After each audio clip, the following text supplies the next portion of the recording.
But the utilities funded by fossil fuels are trying to kill it, and they are killing it. And I'm saying, how can you let this happen?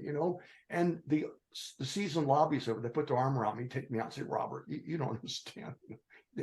They have millions of dollars, to go into the whorehouse here, and you don't have any. You have votes, but until you leverage that and say, we're going to defeat you unless you and mean it and show it, you get nothing. And so that's what's running the country is money.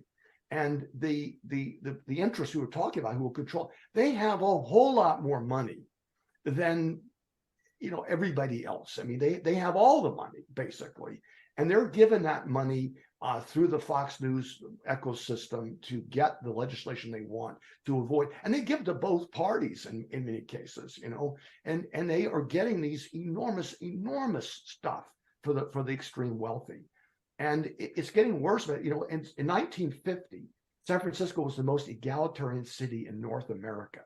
The bottom 20% made only about, the top 20% made about 380% more than the bottom 20%. And then today the average CEO makes 400 times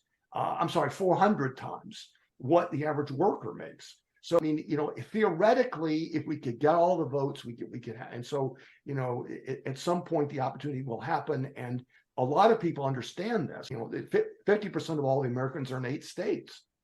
And around the wealthy, educated parts of America, they're all on board with this. But it's the rest of the America, the poor, the rural areas, which are now Republican, who don't know this, and who don't know what they don't know. And the ones who we're talking about who are victimized by all this stuff. And the Democratic Party, which once was the workers' party, right? The Democratic Party is becoming the party of the elite and the wealthy and the educated and the big cities. And that's something dramatically different than it's ever been, since FDR put the coalition together. He switched it, and because the Republicans were the liberals.